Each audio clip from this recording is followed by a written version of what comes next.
अस्सलामुअलैकुम नाज़रीन, आज हम आपको खून की कमी को पूरा करने के लिए दीगर ग़िज़ाएँ बताएंगे। फलों और सब्जियों के अलावा कई और ऐसी ग़िज़ाएँ हैं जिनमें आयरन पाया जाता है, चनाचा यह अनीमिया का मौसर इलाज साबित होता है।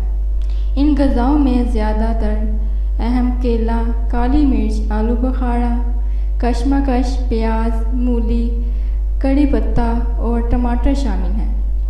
और दूसरा तरीका ग़िज़ाई तरजीहात। अनीमिया और खून की कमी के इलाज में ग़िज़ा को सबसे ज़्यादा अहमियत हासिल है।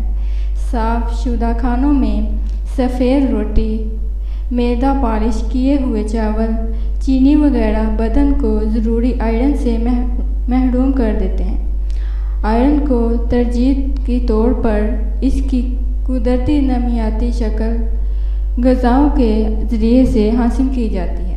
ग़िज़ाओं में ज़्यादातर कच्ची सब्जियां और ताज़ा फल हैं, क्योंकि इनमें आयरन खूब होता है।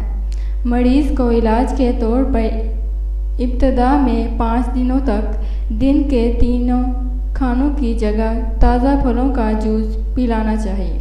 तीनों वक्त सिर्फ फलों का जूस पिया जाए तो फिर इसके बाद अगले 15 दिनों में फल और दूध मुश्तमिल ग़िज़ाएँ दी जाएँ। बादअज़ा मतवाज़न ग़िज़ाएँ अपनाई जाएँ जो फलों और अनाज सब्जियाँ पर मुश्तमिल। खून की कमी को पूरा करने के लिए हमारा मेडिसिन कोर्स GTM लाज़मी तौर पर इस्तेमाल करें।